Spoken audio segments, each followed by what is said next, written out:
Welcome to my channel. I am Henry Bwisa, a professor of entrepreneurship and owner of the website www.mukmik.co.ke. I'm also the current chairman of African Agribusiness Incubators Network, the AAIN, among others. Now, if you want to expand your entrepreneurship knowledge, skills, attitudes, and indeed practices, then you surely are in the right place. I bring you my 30+ years experience of teaching, training, researching, publishing, and indeed practicing entrepreneurship. Now, a lot of this experience was gained from consulting for global and local organizations. I've consulted for World Bank, I've consulted for AU, Africa Union, consulted for UN, UNCRD, and others. Now today, I'm talking about boda.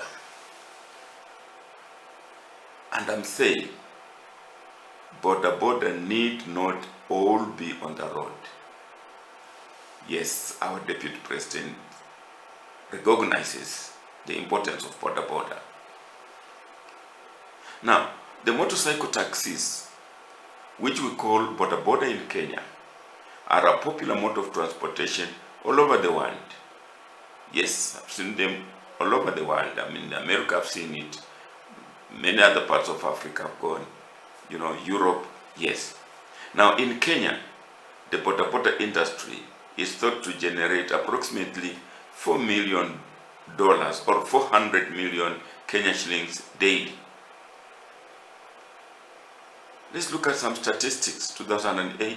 2018, 600,000 are the numbers of registered motorcycles. Of those, 400,000 are bodas, personal, and 200,000 are by couriers, security firms, and private bikers. Now, 2.2 billion, that's the amount the exchequer received from this sector in the form of direct taxes 2 years ago. Now, 300,000, those are the Kenyans who are directly dependent on the industry of boda.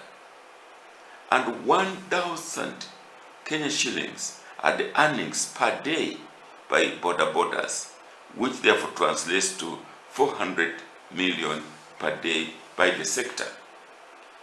Indeed, the boda industry is a force to reckon with.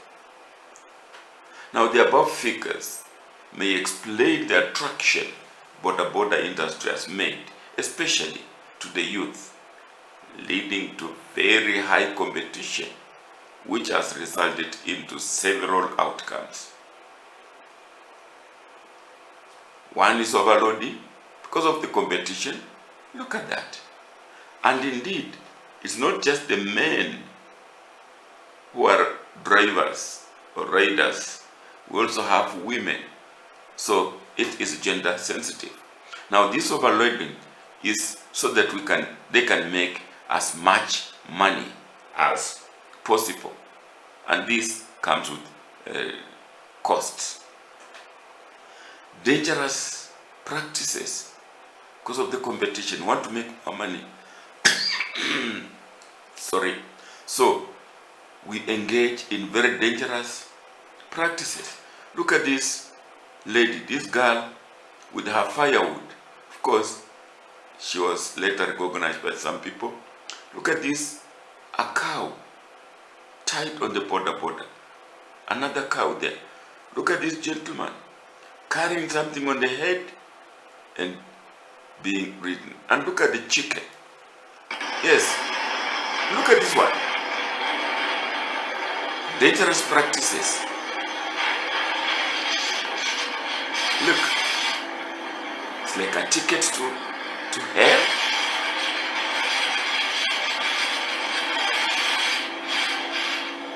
Look at that. These are some of the maneuvers, practices that we get from our boda industry. Now, it has also led to overcrowding, not just in Kenya.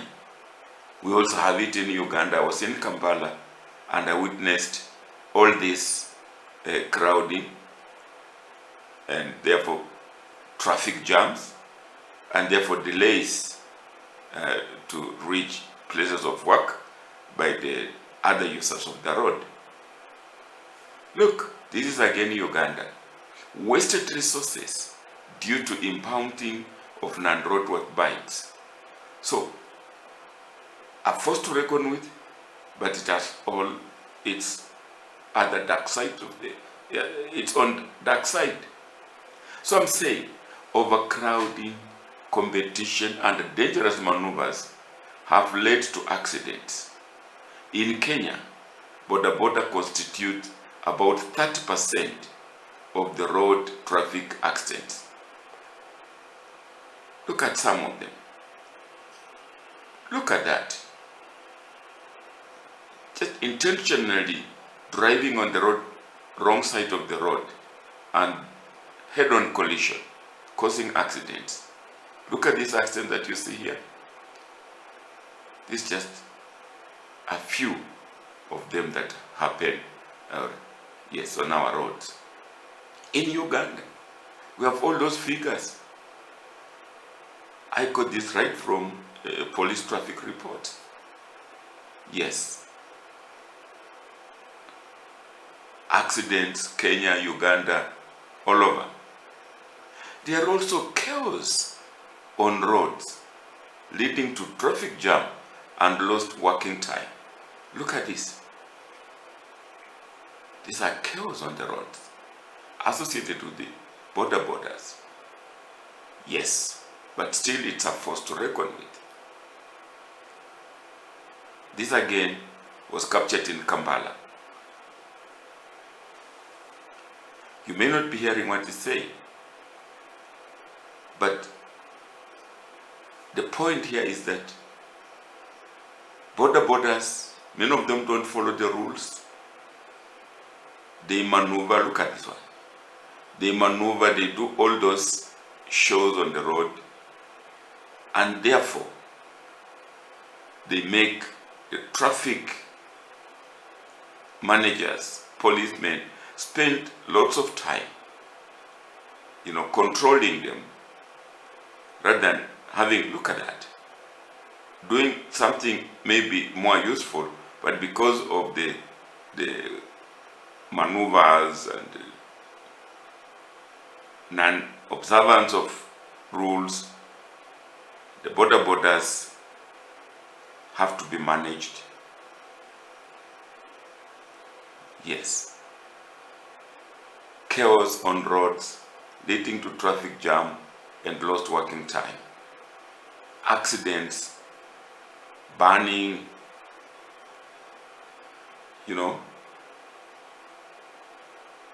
This is the dark side of the very good industry that is actually generating a lot of income for countries, providing employment, but rather than controlled. I found in Rwanda was a lot better controlled in Kigali than in Nairobi and in Kampala. So, think about it. The 400 million daily generation can easily be consumed by accident victims' care and lost man hours on roads due to traffic jams. But we're saying borders need not all be on the road. Some can remain on the farm. That's diversification. So, our borders could be taught diversification. Now look at this, in my village in Kimilili. I am on my farm in Kimilili, Lutoni, Kibinkei. You can see these people are two people with the two oxen. They are pulling a plough. yes, we use oxen for plowing the land. But mind you, there is ongoing land subdivision. In Bungoma, for example, lands are now falling below an acre. And if we're going to use oxen to plow, then we have to keep oxen and where we need land. Think about it.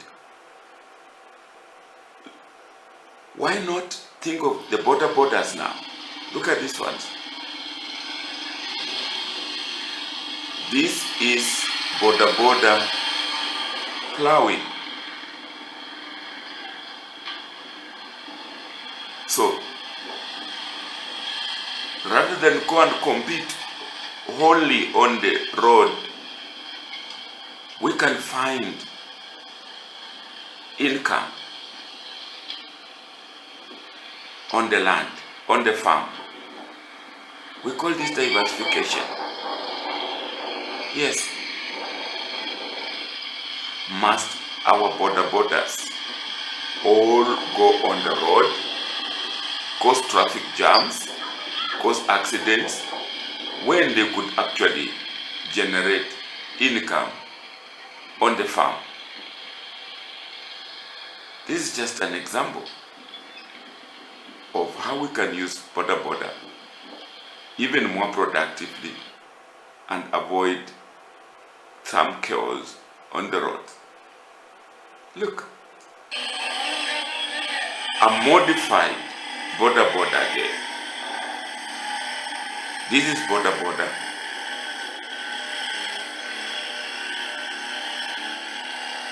It's actually a planter on the farm. There it is.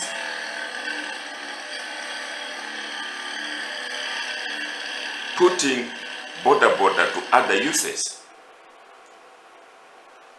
Look at this. Again, border, adapted, modified, working on the farm, avoiding the heavy competition on the roads. Yes, I was in India and I noticed this. Much as there are many borders also on Indian roads, but they have found use for them elsewhere. Look at that.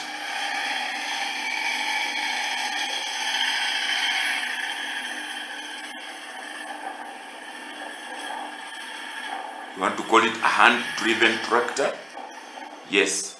At my university, Jomo Kenyatta University of Agriculture and Technology, we invented something like that, a hand-driven tractor. Look.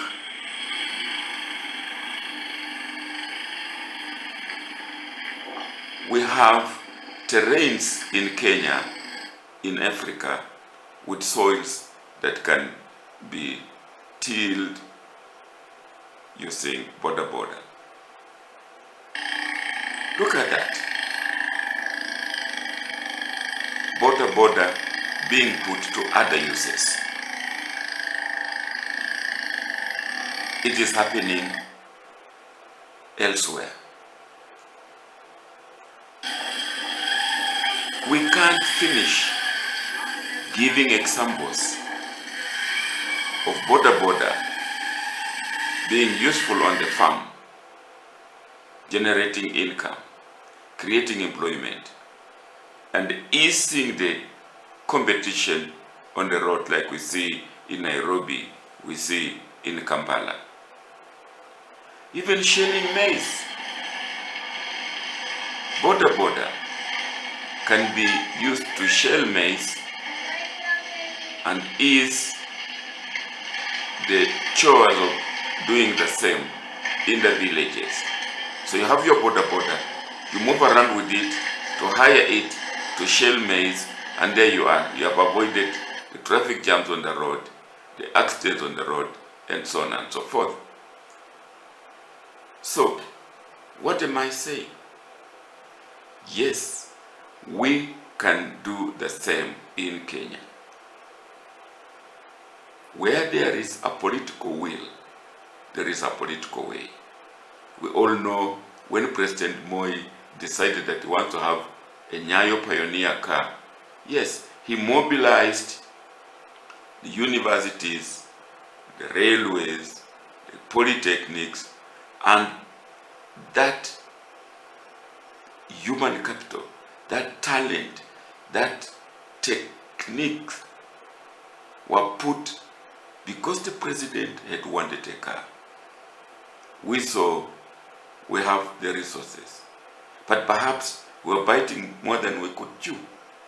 Look, we have Kenyans who have, look at Harrison Etia. He invented, I think it's from Busia, from Teso. He has his own, an individual. He also had a radio station. He also had invented a plane. Look at Gabriel Nderitu. And look at this, at the Kenya.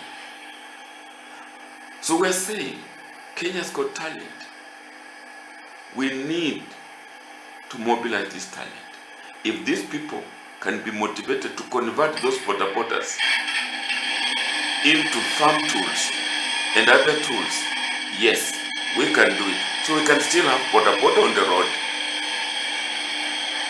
but we're diversifying the uses of porta-potta, and we're easing the competition on the road, and the industry will still create more clean incomes. So we don't spend the same that you have generated into hospitals caring for the accident victims, or delaying work, causing traffic jam and delaying work, so that we are giving people salaries, people are earning for work not done. So there is room for improvement. Politics, academics, technology, a political will lead us to our technological canon. Yes, if you enjoyed it, please like it, share it, and don't forget to subscribe. Subscription is free. When you subscribe, you'll be alerted wherever I upload a new one, and have a lot in store. And if you feel like supporting us, then just visit our website and you'll get a donation avenue. Thank you for watching. Thank you for listening. And please watch this space.